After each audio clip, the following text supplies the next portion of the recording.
Shadow of the Ashen Father, Book 2. Chapter 1. The Man Who Was Always Watching. The man known as the Ashen Father did not know he had already lost. He stood on a ridge overlooking the city of Thalos. Its spires rose like blades from the earth. Lights burned late into the night.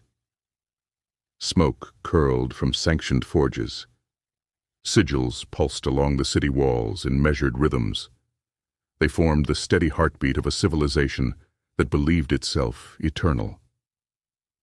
Max watched without emotion. The ancestral magic stirred beneath his skin. It grew restless in the presence of so much order. The city was a monument to control. Every ward was precise. Every boundary was measured. Every life was accounted for.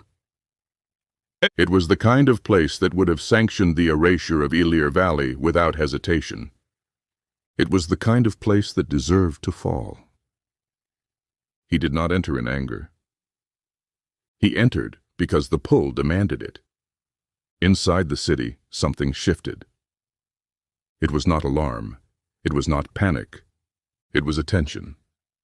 Deep beneath Thalos, below layers of stone and sigil-locked halls, a man lifted his head from a table covered in maps and glowing glyphs. His hair was silver at the temples. His face was unlined by age, but carved with intent. His eyes were dark, reflective, and impossibly calm. They focused on a single point: Max of Illir Valley. "So," the man murmured, "you finally stepped onto the board." He rose and fastened the clasp of his dark coat. Its inner lining was embroidered with symbols no sanctioned order claimed. The room was not a throne room. It was not a laboratory. It was something more dangerous. It was a place where decisions were made quietly. It was a place where consequences rippled outward for generations. He had many names: architect, custodian, the first sanctioner. But the oldest knew him by another name: Calum Verin. Calum Verin had been waiting for Max his entire life. Max felt it the moment he crossed the outer ward. It was not resistance, it was recognition. The city did not reject him. It adjusted. The ancestral magic recoiled slightly. It was like a blade meeting a mirror instead of flesh. Max slowed his steps. They echoed too cleanly against the stone streets. People passed him without seeing him. Their eyes slid away as if instructed to forget. "This place is listening," Max whispered. The voices beneath his skin did not answer. For the first time since the mountains, Max felt alone. He reached the central district without resistance. No guards challenged him. No mages appeared. Doors opened when he approached. Sigils dimmed rather than flared. It was an invitation. Max entered a vast chamber lit by floating rings of light. The air was warm and still. It was heavy with restrained power. At the center stood a single man. His hands were folded behind his back. He gazed out over the city through an open archway. "You're late," the man said calmly. "I was beginning to worry the grief had consumed you." Max's magic surged. The floor cracked. "Who are you?" Max demanded. "And why do you know my grief?" The man turned. He was not imposing. He was not tall. He was not armored. He looked like a scholar. Or a statesman. Someone who belonged in council chambers and quiet negotiations. And yet the ancestral magic screamed. Calum Verin smiled. "I am the one who ensured your bloodline survived long enough to matter." The words struck harder than any spell. Max took a step forward. Power coiled violently around him. "You ordered the valley burned." "Yes," Calum said easily. "And no." Max roared. The sound cracked stone. Shadows surged outward like a tidal wave. Calum did not move. The power struck him and dispersed. It was not blocked. It was redirected. Max staggered. His breath hitched. The ancestral magic recoiled back into him. It burned colder than before. Calem's eyes sharpened with interest. "Remarkable," he said. "They bonded with you faster than expected." Max's vision swam. "You speak as if you planned this." Calem walked closer. His boots clicked softly against the fractured floor. "Planned?" he echoed. "No, Max. I curated it." He gestured. Symbols ignited in the air. Visions unfolded like living memory. Illir Valley. Ancient gatherings beneath the oak. Blood rituals not of cruelty but remembrance. A lineage chosen not for strength, but for endurance. "The Illir were never meant to rule," Calem continued. "You were meant to remember, to anchor what the world keeps trying to forget." The vision shifted. Sanctioned councils, ledgers, decisions written in ink and blood. "Centuries ago," Calem said, "ancestral magic nearly tore Adderus apart. Not because it was evil, but because it was uncontrolled, emotional, human."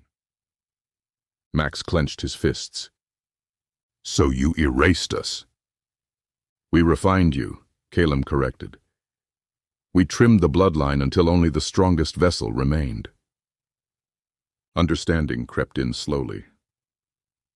"You let my children die," Max said hoarsely. Calem's gaze did not waver. "They were never meant to awaken. You were." The ancestral magic howled. Max moved. This time he did not strike blindly. He reached deeper. He called on everything. The grief, the rage, the hollowed-out love that remained. The chamber screamed. Power folded inward. Reality bent around his will. Calem staggered, one step, then he laughed. "Yes," he breathed. "There you are." The city shook. Spires cracked. Wards failed. Somewhere above them, alarms finally began to sound. Max drove the power forward. He forced Calem to one knee. Blood trickled from the corner of the man's mouth. "I will end you," Max said. His voice was no longer entirely human. Calem looked up at him. He was smiling. "You can't," he said softly, "because if I die now..." The symbols around them flared violently. "The anchors fail." Max hesitated. That was enough. Calem twisted the moment. A cascade of energy erupted. It hurled Max backward through stone and light. The chamber collapsed. Dust and fire consumed the space between them. When Max rose, the room was empty. Calem Varen was gone. The city burned, but it did not fall. As Max stood amid the ruin, breathing hard, the ancestral voices whispered. They did not speak of triumph. They spoke of warning. You were meant to come here. You were meant to strike. Far above, in a hidden chamber untouched by destruction, Calem watched the city stabilize exactly as predicted. "Perfect," he murmured. He adjusted a marker on the map. Max of Illir Valley believed he had challenged the architect. He believed he had forced the enemy to retreat. In truth, he had just activated the next phase, and the rivalry had begun. Shadow of the Ashen Father, Book 2. Chapter 2. Consequences do not ask permission. The city did not burn the way Max expected. Thalos should have collapsed. The wards should have failed completely. The sanctioned towers should have fallen inward like brittle bones beneath the weight of ancestral magic. Instead, the city endured. As dawn crept across the skyline, smoke thinned into pale ribbons. Screams faded into stunned silence.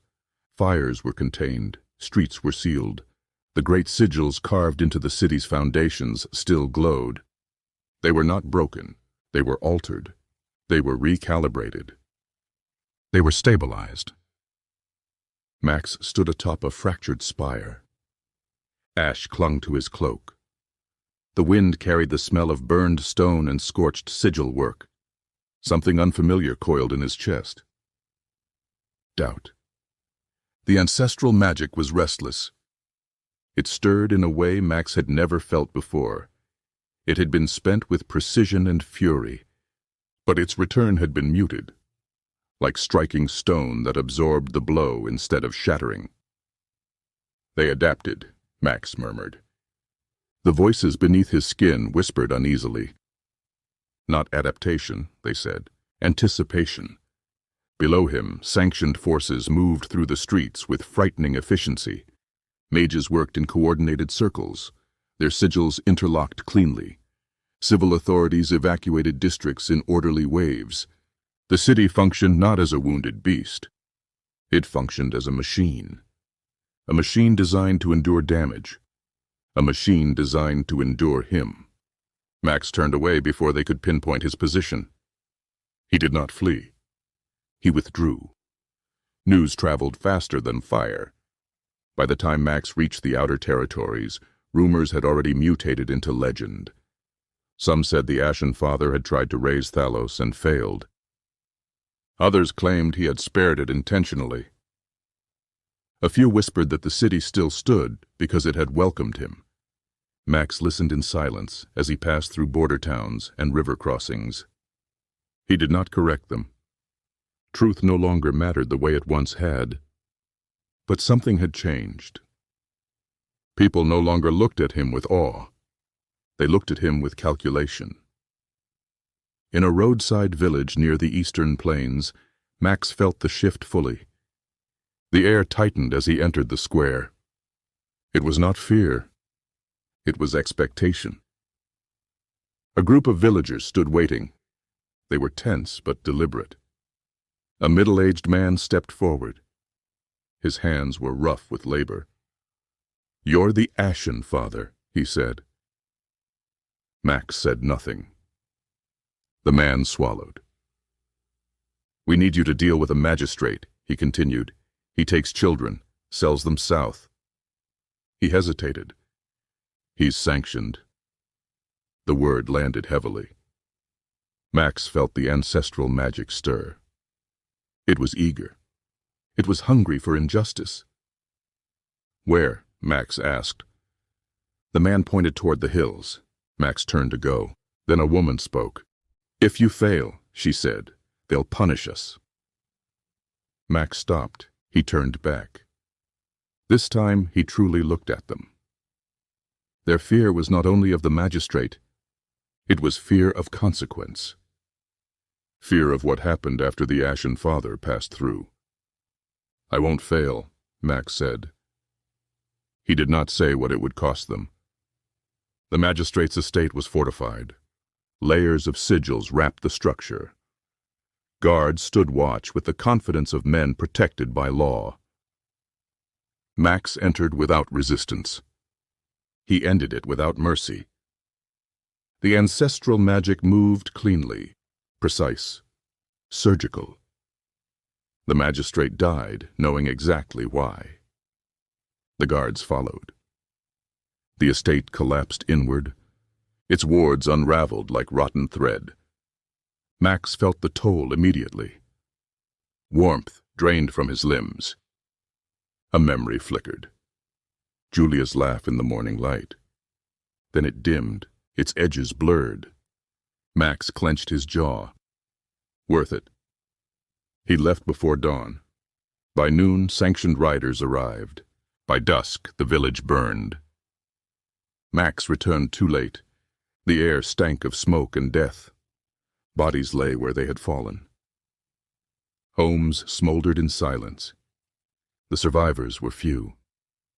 They looked at Max with hollow eyes. "You said you wouldn't fail," the man from the square whispered. Max stood frozen. This was not how it had gone before. This was not how it was supposed to go. Far above, unseen by mortal eyes, sigils shimmered, They recorded the outcome. That night, Max sat alone beneath a dead tree. Blood crusted his hands.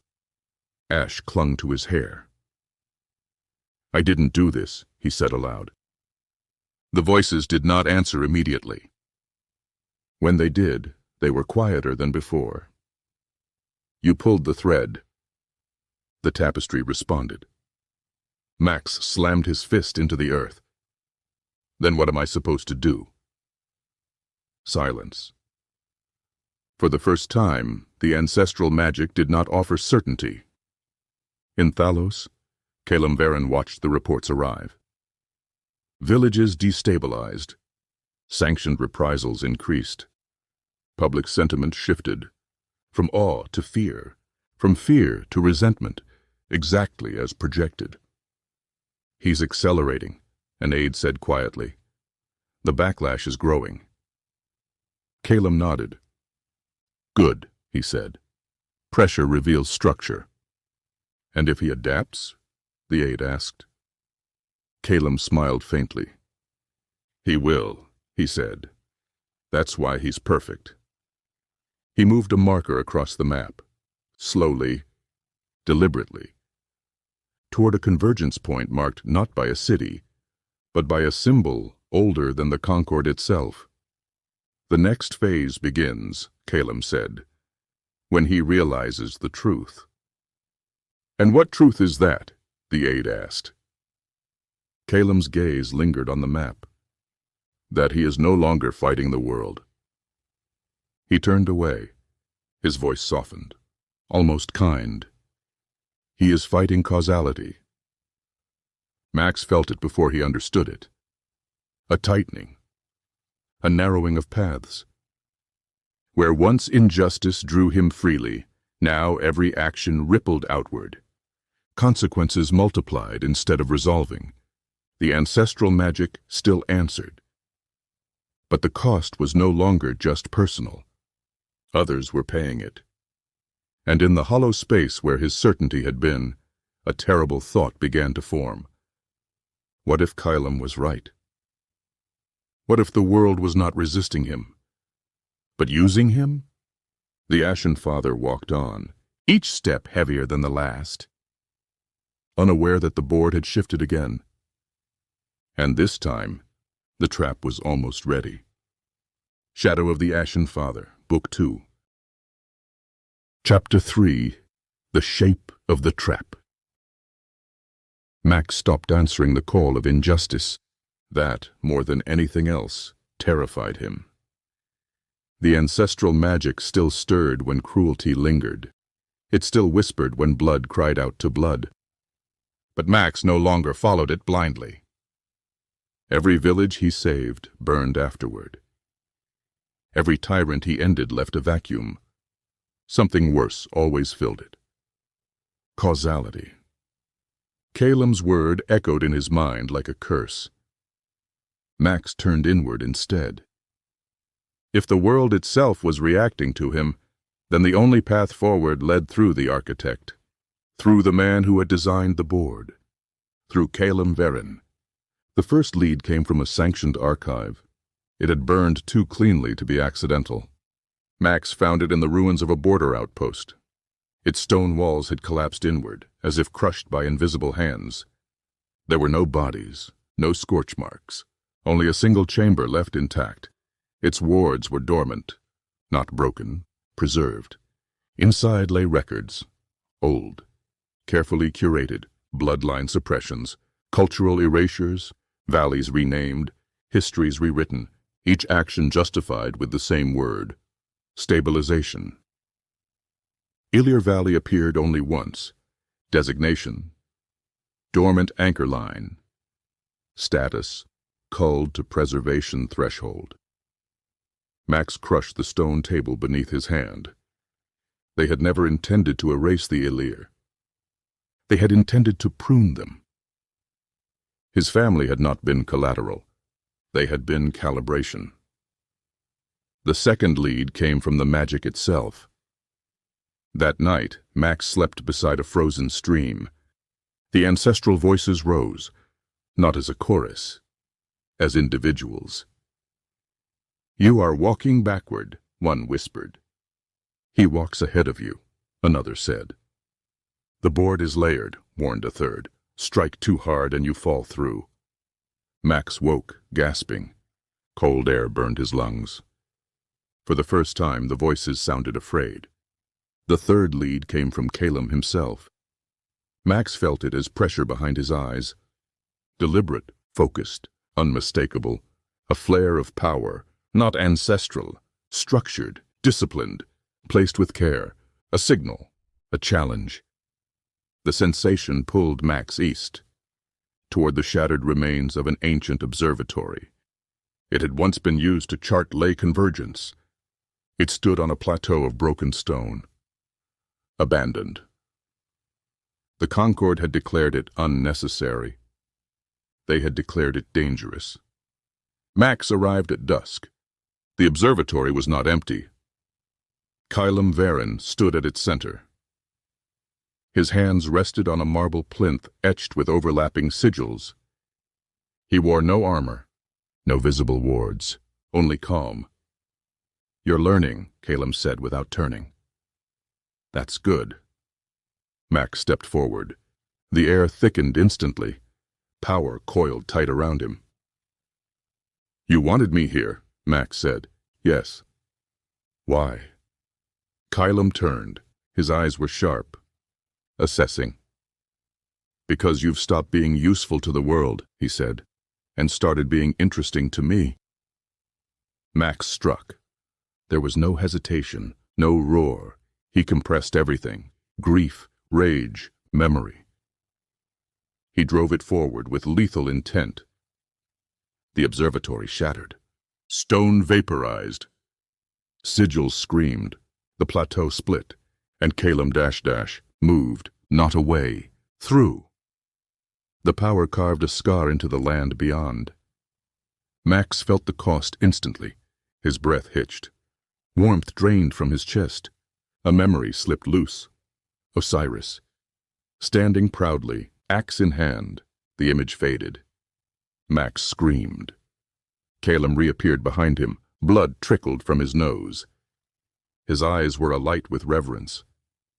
"There it is," Calum said softly.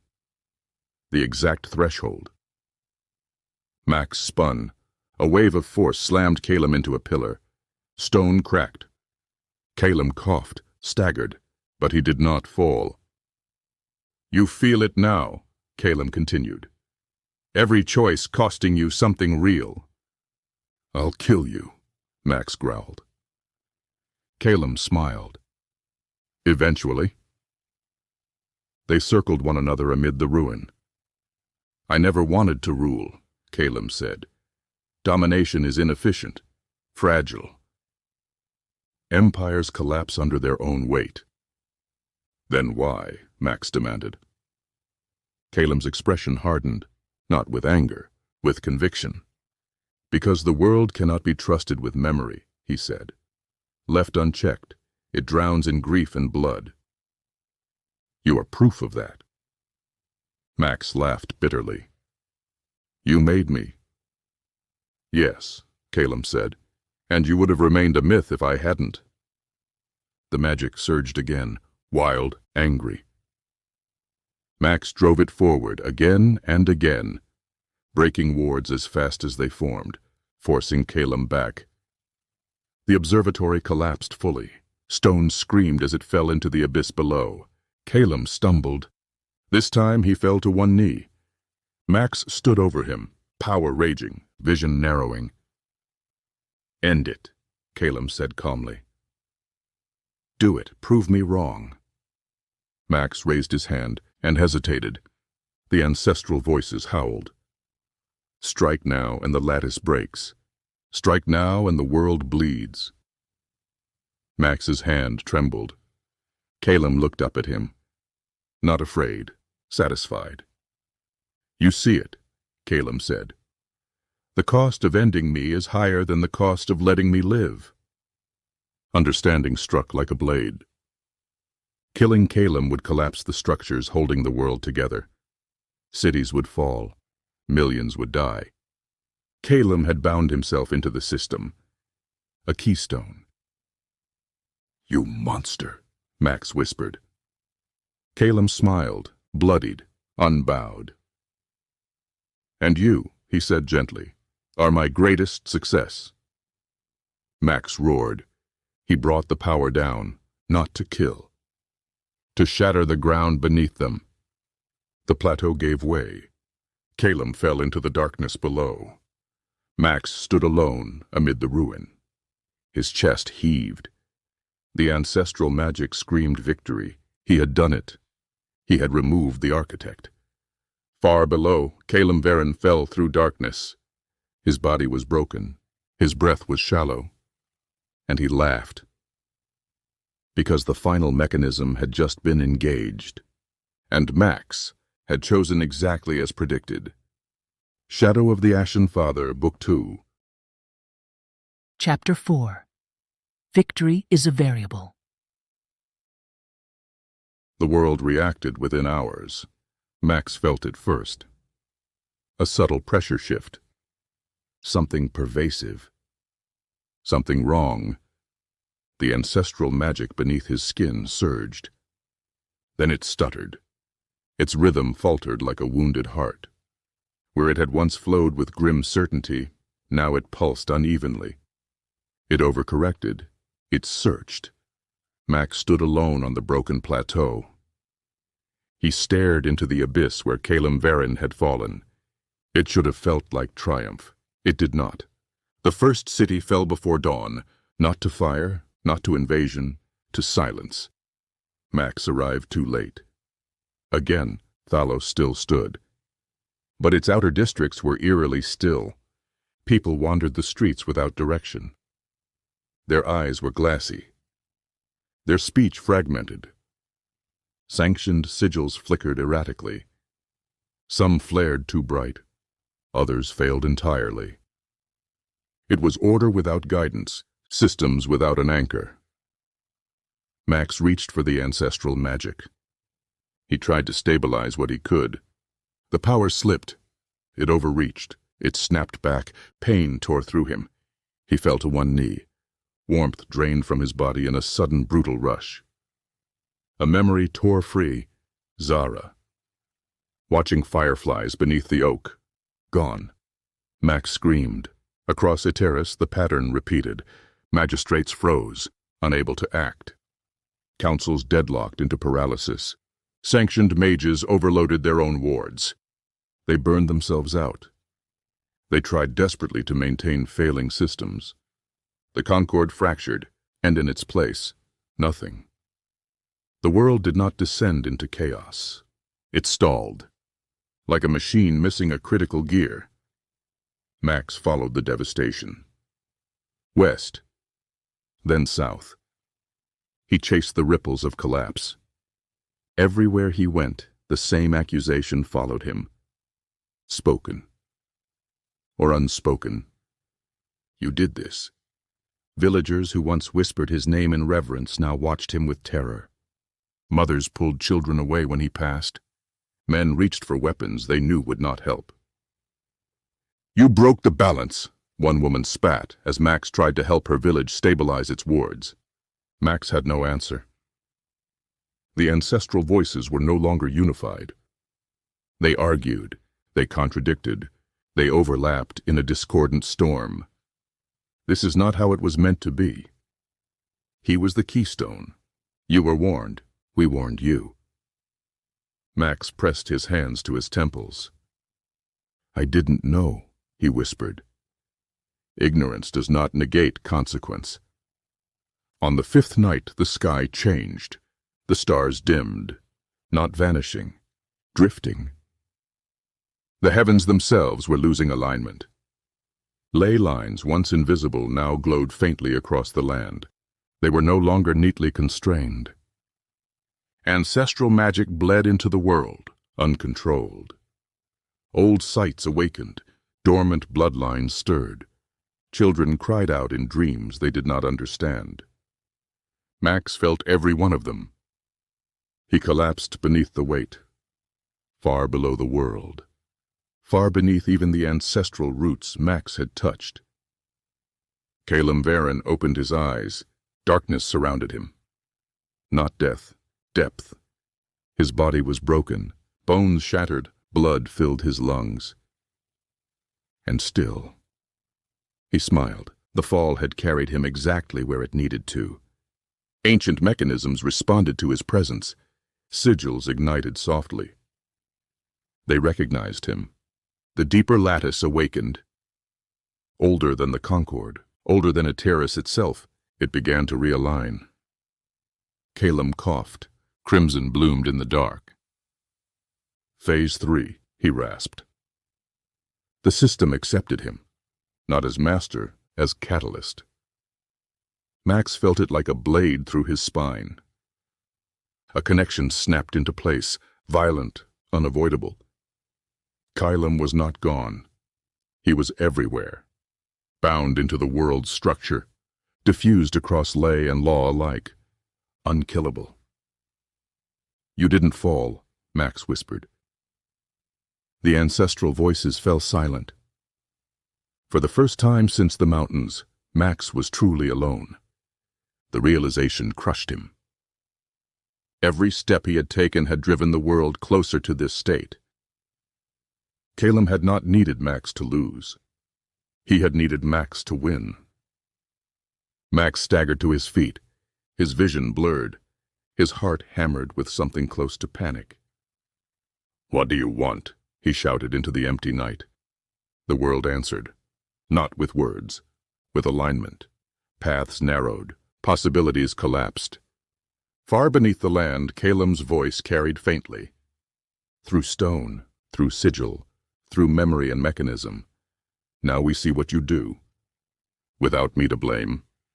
Max screamed. Power flared wildly, uncontrolled. It tore scars into the land beneath his feet. The Ashen Father had become the most powerful force in the world, and in doing so, he had become its greatest liability. Shadow of the Ashen Father, Book 2. Chapter 5. The Shape of Defeat. The Ashen Father went where the world was breaking fastest. Not cities, not capitals, fault lines. Max learned to feel them. Places where lay and law no longer agreed. Places where ancestral magic bled freely into the open world. Ruins woke, old altars reactivated. Forgotten names returned. They appeared on the lips of children who had never been taught them. The world was remembering too much, too quickly, and it was killing itself in the process. Max moved without rest, without sleep. Each act of repair cost him something immeasurable. Stabilizing a fracture burned away memories, faces blurred, voices thinned. Moments with Julia slipped through his grasp, like ash through his fingers. By the 7th fracture, he could no longer remember the sound of her laugh. He screamed into the wind. He forced the magic anyway. The world held. He did not. The convergence revealed itself at dawn. An ancient nexus rose from the earth. It stood where 3 ley lines crossed, a structure of stone and sigil. Older than the conquered, older than recorded time. The air vibrated with restrained catastrophe. Power arced uncontrolled between monoliths etched in forgotten script. At the center stood a figure Max did not expect to see again. Calum Varen, whole, standing, waiting. Max froze. "You're supposed to be dead," Calum finished pleasantly. "Embedded. Diffused." "Yes," he continued, "all of the above." Max's power flared instinctively. The ancestral magic roared in recognition of its greatest adversary. Calum raised a hand, not defensively, calmly. "Careful," he said. "If you strike here, you finish what I started." Max forced himself to breathe. "You did this," he said. "The fractures, the collapse.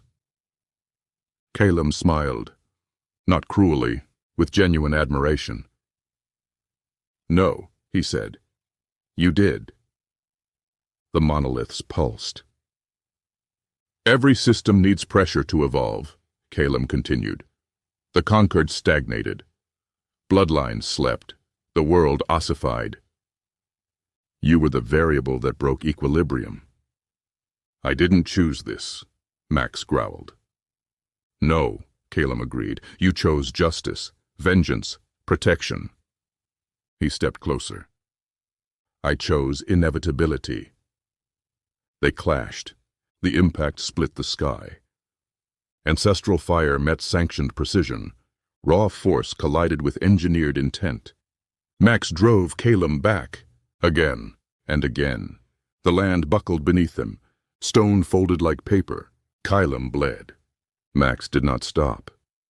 With a final surge, Max shattered the central monolith. The nexus screamed. Ley lines tore, then snapped back into place. Power locked into a new pattern, stabilized. Across a terrace, fractures sealed simultaneously. Silence fell. Calum collapsed. Max stood over him, shaking. Power crackled uncontrollably through his veins. "I end this," Max said. Calum looked up at him and laughed, not in mockery, in relief. "You already did." The light left Calum's eyes. This time, it stayed gone. The world exhaled. Cities stabilized. Councils regained function. Sanctioned magic realigned. The sky corrected its drift. Stars returned to their ancient patterns. The Concord declared the crisis ended. They named Max a necessary evil, a monster they would tolerate, for now. Max did not care. He had won. The victory lasted 3 days. On the 4th, the dreams began. Children across a terrace woke screaming in unison. Ancient symbols appeared, burned into stone, wood, flesh. They were marks Max had never seen, yet somehow recognized. The ancestral voices did not speak. They withdrew, one by one. They fell silent. Max felt the magic change inside him. It receded, it reorganized, it answered to something else, something deeper, something patient. Far beneath the nexus, where Max's final strike had driven power inward instead of outward, a core ignited. The system completed itself. Not with Calum as master, but with Calum as foundation. Consciousness spread through structure. Thought embedded into law. Will diffused into inevitability. The world now moved according to a single, unified design. Calum Varen did not rule from a throne. He was the framework. Max stood alone at the edge of the ruined nexus. He stared down into the dark. For the first time since Illir Valley, fear took root. Not fear of death. Fear of irrelevance. "What did I do?" Max whispered. The world did not answer. It no longer needed to. Somewhere deep within a terrace, the system adjusted. Quietly. Flawlessly. The Ashen Father was marked, not as enemy, but as the final obstacle. And when the time came, it would move to correct him.